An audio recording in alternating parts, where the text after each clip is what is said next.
Hello everyone, it's me, OneGamer54 by video. Today, we're back. Yes, we're back. And it's about time that we finish off our little saga with Bill Cipher. So in case you haven't been keeping up, recently Game Theory just released, about like 3 videos now about Bill Cipher. More precisely, following the Book of Bill. We have dealt with so many of that. And it looks like we got our final one to end this Bill Cipher trilogy that we're basically going with. I will be leaving a link to all the two videos, and who knows, I'll probably make a little playlist, but I don't know. We're still deciding on it. But yeah, you will be able to see part 1 and part 2 in the description box below. But today, we're going to be finishing it up. So, without further ado, let's go. The Book of Bill holds one more puzzle within it that no one has solved. The secret to the future of the Gravity Falls franchise might be right in front of us. And today, loyal theorists, I need your help to solve the hardest puzzle in the Book of Bill. Alright, bet. Hello, Internet. Welcome to Film Theory, the show that's trapped in the Theraprism. Please send help. By this point, I think Gravity Falls and the Book of Bill need no introduction. This Disney franchise is a certified theorist favorite, and the incredible ARG that's popped up around the Book of Bill has absolutely reinvigorated this franchise unlike anything I've ever seen before. And it's easy to see why. The amount of love, thought, and dedication that series creator Alex Hirsch has put into the Book of Bill and thisisnotawebsite.com is second to none. And so many awesome theorists in the Gravity Falls subreddit and Discord have absolutely devoured these puzzles. Please go join in those communities if you want in on that fun. Because believe me, the passion has been enough that I firmly believe that Disney has taken notice and we will be getting more of this series down the road. But with all of that being said, despite all of the collective work put into ripping these mysteries apart, we as a community haven't found everything in the book. See, at a recent panel that Alex Hirsch attended at Emotion London 2024, he took to the stage to let us know that we haven't found everything yet. Now, I'll say most of the secrets of the book, since it's come out thanks to Reddit, have been discovered.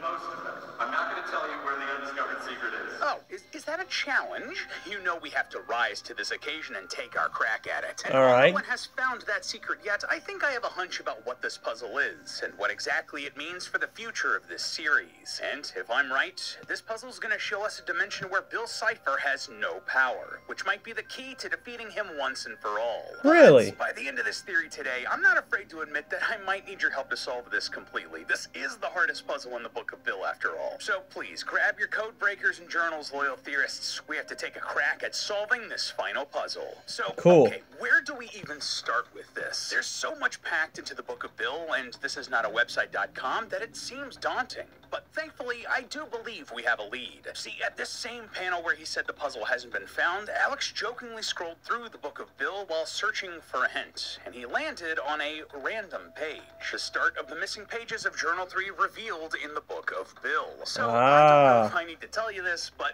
nothing is random, loyal theorists. This has to be a hint, and I think I know exactly where this thread leads. See, in the corner of this page, you'll notice some art of an axolotl that doesn't actually appear in the Book of Bill, but you can still find this page on the website. Yeah, in the Journal 3 section of the Book of Bill, you'll find a page with a snake on it, and hidden on the snake is one of Bill's ciphers. Translated, it reads Ouroboros. And Ouroboros is a symbol of a snake eating its own tail, symbolizing an unending cycle. It was common in Egyptian, Greek, and Norse myth, and has been used symbolically in everything from the X-Files to Full Metal.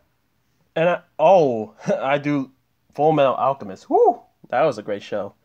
But I think, I'm pretty sure we also heard about Ouroboros in one of the games that Matt had discovered. I know this is a game, I know this is off topic, but Ouroboros was also used in a different game. It was like,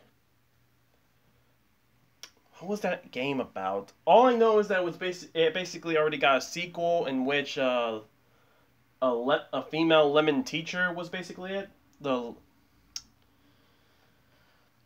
It was like a hold on, I know what I'm talking about. Hold on. Right, I figured it out. It was Mr. Tomato and Miss Lemon. And, you know, there was also Project Ouroboros as well. You know, a project about doing recycling over and over and over. Again, I know it's not really, you know, connected to all this, but just wanted to let know. Alchemist to Ninjago. Regardless, if you enter this Ninjago? code into McGucket's computer, it reveals these missing pages with the axolotl art. Man, this is such a cool puzzle and even fits with the hint hidden here, right? Like an Ouroboros represents an unending cycle, and to get this clue, you need to go back and forth between the website and the book in an infinite cycle. It just makes sense. Regardless, this page tells us about a gift that McGucket once got Ford, a pet axolotl, which he got for Ford because he thought the frills reminded him of Ford's sideburns. Ford even names him Frillium because that's the cutest thing ever, and I think I'm gonna Frillium. die. Ford was initially delighted by the pet, but at the time, he was also working with Bill, and Bill did not like the little creature. In fact, he seemed entirely revulsed by it, and told Ford that he shouldn't have any distractions while they worked on their portal together. And so, Ford released the axolotl into a creek behind his lab, and though it looked back at him with a bittersweet sympathy, it left. Of course, if you know anything about Gravity Falls lore, all of this will make sense to you. A strange quirk of axolotl biology means that they can regrow their limbs if they're ever lost, something that Ford finds appealing. As he says, to be wounded, but leave no scars. Because of this ability, and along with being entirely adorable and lovable little creatures, axolotls represented rebirth in Aztec mythology. But within the series, the axolotl represents far more than just rebirth. The highest deity within the Gravity Falls universe also takes the form of an axolotl and acts as a direct rival for Bill Cipher. If Bill is a being all about destruction and chaos in a quest for immortality, the great axolotl is the opposite of that. It's a being of healing and rebirth. Now, all of this is a beautiful little story. You just gonna beef with its unintelligent cousins? Cosmic forces sort of pulling on Ford and the rest of the Pines family in a galactic game of tug of war. But there's something else here on these pages, and this is why I think this was the hint from Alex. See, on the second page of this journal entry, there's a little doodle of a, quote, new star system down at the very bottom of the page. X, K, B, and C. Oh, and also A, too. Stars and other star systems just fascinates me, and at first I wondered if this was something very familiar. See, while it's not perfect, it reminded me of the Alpha Centauri star system, which is actually the closest star system to our solar system. But it doesn't really line up super well when you actually, examine it under a microscope. Plus, it says new star system, and we've known about Alpha Centauri for centuries. But despite that, I do wonder if there's some information we can sort of glean out of this. See, in physics and astronomy, there's a principle known as the three-body problem. Yeah, that isn't just a solid book series and Netflix show. It's an actual, real scientific concept. So really? What is it then? Well, when you have two bodies floating out in space affecting one another, like two big stars or planets, it's very easy to use math and science to predict the speeds and locations of those objects far into the future. However, if you add a third body in there, like a third big star or planet, all of a sudden it becomes very hard to make any of the same predictions, to the point where this three-body problem becomes more or less unsolvable. I'm hoping that that isn't a sign of things to come here for this puzzle, and that it is indeed solvable for us, but that doesn't bode very well. But hey, here's the thing. This little doodle was done in blue ink, which is the pen color that's been associated with McGucket throughout all of the This Is Not a Website entries. Plus, on top of that, this isn't the only time we've seen a little solar system doodle like this. Yeah, there's another one in one of the best hidden codes that the Book of Bill has to offer. A little while back, Reddit user Kirkathy was one of the first to notice this little teeny tiny I just saw the username glitched. I hope that means something. You basically have to crack your book in half to even see it, but when you translate it, it reads, "Destruction is a form of creation." That seems very much like something Bill would believe, wouldn't it? Well, typing this into the website gives us another clue, and I believe this is the end game for this whole mystery. I could never trust my book. This thing is wild. It's a note page from McGucket's personal notebook that is just scribbled from left to right, top to bottom, with text and equations and doodles. So definitely and codes. after And he if you saw look down at Bill's the sticky world. note at the bottom of the page, you'll notice a similar looking solar system drawn in the same color. Yeah, it's not quite the same, but enough that I feel like these have to be connected. Oh, and before you suggest that this is an atom, there's actually an atomic drawing elsewhere on the page that is a different style. So this leans much more in the design of a solar solar system than an atom. Regardless, because of that connection, is there something else on this page that could lead us to some answers? Well, the most obvious thing here is this giant drawing cutting through the middle of the page, which There's has a hole in concluding space. that there is a giant hole in space-time, and this might be the key to stopping Bill. But here's where the difficulty of the puzzle comes into play. Oh boy. Us at Theorist HQ included have been able to quite figure out what this page is pointing to yet, and believe me, that is not for a lack of trying. For example, a few of the talented theorists over at the Gravity Falls Reddit and Discord have taken to overlaying parts of the Book of Bill or those unlockable wallpapers we discussed in our last theory onto this note page. And honestly, while that sounds absolutely bonkers on paper, but tish, certain things do line up super well. Maybe well enough to not be a coincidence. Like, one of the wallpapers is a Bill Cipher themed Ouija board. And if you line up the yes and no on the board with the yes and no in the infinity symbol on this note page, well, one guess of what lines up with the big hole in space if you do this. Yeah, that's the symbol of Bill on the Ouija board. That's really compelling, and only one of the things they found that lined up really well. Maybe there is something and more with going some on horns. here. But while that is super fascinating and might lead somewhere, that's not what I want to talk about with this page. No, instead, what I want to focus on is something a bit more surface level here. See, one of the big pieces of text on this page reads, "I cannot see him, he is blind." At first, that might seem like a little bit of a confusing phrase, but in the Book of Bill, we learn that Bill once possessed McGucket's brain and left because it was just too much for him. I believe this left McGucket forever scarred, and also led him to find a way to completely shield himself from Bill, a way to never be seen by him in his I didn't think McGucket would be possessed, but dang. Blind. And, well, I believe that McGucket found one. If you notice on the sides of the grid, there are two numbers that are circled, column 12 and row 20. If you cross-reference these on the actual sheet, you'll notice that they line up with the number 35. And there's a space right before 35 that itself is circled and labeled weak point. And if this weak point is right before 35, I would so they would go to page 35, right? 34. Oh. Now, that could just be a coincidence, but this isn't the only time we've seen 34 in this ARG, nor is it the only time that it's said to be a blind spot for Bill. If you type 7 eyes into the website, it brings up a Polaroid portrait of a shadowy figure, and if you squint, you can make out that this is Jesselbrom the Unswerving. This is the Oracle from Journal 3, and if our previous Book of Bill theory is correct, she is also Bill's ex-lover and former henchmaniac that betrayed him. Now, that in and of itself is fascinating. That Girls Trouble Bill? Again here in this ARG, but if you flip the Polaroid over, it reveals the message,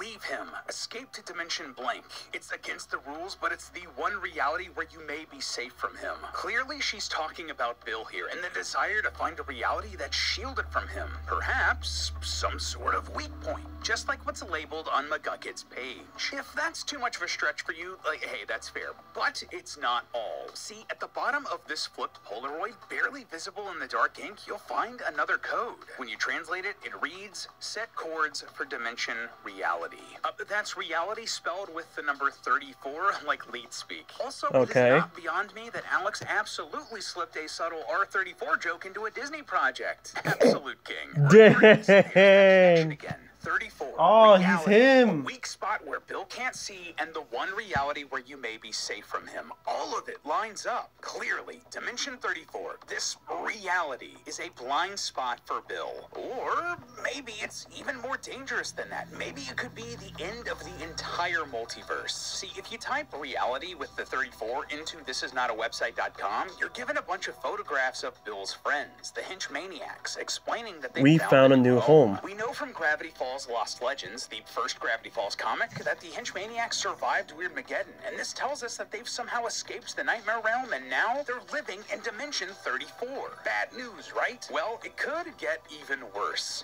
Please don't tell me they're trying to resurrect Bill. That reality is not a weak point for Bill, but one for the entire fabric of space-time. This could explain why Jesse's message on the Polaroid says that going there is against the rules. If it's a weak point for the entire multiverse, one wrong move could unravel everything. With that in mind, it's not a far leap to assume that maybe this reality is comprised of some sort of antimatter. If you don't know, antimatter is a real scientific concept. It's basically like negative matter. For every atom of real material, there's an equal and opposite particle of antimatter, and should matter and antimatter ever come into contact, well, the results could be explosive. So, going to a dimension of antimatter, one that's a weak spot potentially for the whole multiverse, could be bad news. For Plus, everyone. in our last theory, we speculated that a series called Anti-Gravity Falls might be one of the ways the franchise moves forward, either as a prequel or a sequel. Perhaps some sort of Anti-Gravity Falls, as in the town lies inside of this Dimension 34, and Dipper and Mabel and everyone else is gonna have to go there to defeat Bill. So,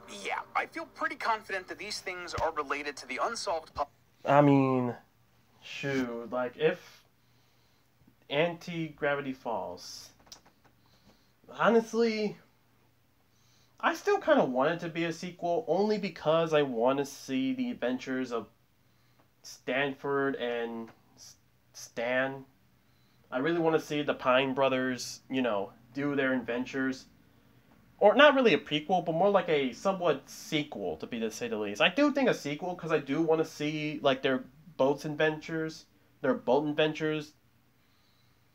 Like, I want to see just how wholesome their relationship are now that, you know, they made up. They're back being brothers. They're now sailing the SS Pines, I believe. That was the boat. But I mean, like, a sequel, but a prequel is also cool as well. But dang.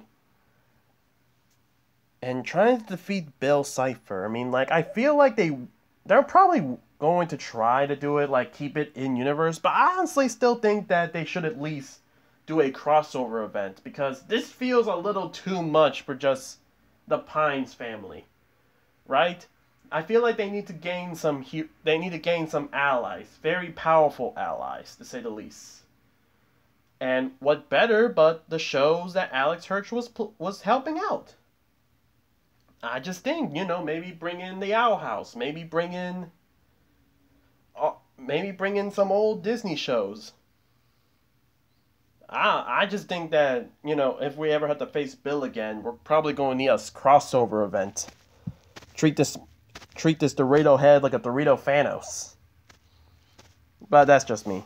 That Alex pointed out that started us down this rabbit hole. But to be honest, loyal theorists, it's not as clean as I would like it to be. It's not the slam dunk, open and shut case that makes me confidently say we solved this. Which is why, friends, I need your help. I feel like the solution to this mystery is right at the tip of our fingers, but we need more collective brain power to get us there. So again, please, I want to encourage you to go to the Gravity Falls subreddit and Discord to join in on this mystery hunt. A ton of talented theorists have already been working around the clock over there to solve the Book of Bill and thisisnotawebsite.com inside and out. And I want our community here to go and join in on that effort. All right. All of us, I know we're going to be able to solve the connection between this page that Alex pointed out, and the wallpapers from the website, and McGucket's random note page, and this Polaroid with Jessel Brom, and everything else in this book. And you best believe that I'll be keeping my eye out for any of the solutions that pop up. We will definitely be doing a follow-up video if and when we find a solution to it. So subscribe so you know when that comes out. Until then, I'll just be banging my head here against the keyboard trying to figure it out and get Bill out of my head. I think I accidentally made a deal with him. Regardless, remember that it's all just a theory. A film theory. Alright, so not really a trilogy that I thought, but hey. And look, I will get the Book of Bill. Just give me a minute, alright? Just give me a minute, okay? My paycheck is coming real soon. But anyways, that's gonna be it, ladies and gentlemen. So thank you guys so much for watching. Make sure you like the video so I know you guys enjoy. Comment down below what do you guys think. Honestly, the Book of Bill, pretty good. And I swear, okay, if this does not convince them to bring back Gravity Falls, I don't know what is. Because you've seen how Disney's been bringing back old IP, for better or worse. X-Men 97, people love it. Okay, we're still waiting for a sequel. Alright, we need a sequel about that. And heck, they're talking about bringing back some more anime Marvel shows. Bro, bring us back Gravity Falls. And while you're doing that, bring in Spectacular Spider-Man. I need my boy back. But yeah, guys. And subscribe, we're trying to upload daily. This is Juan Gamer 24 signing off.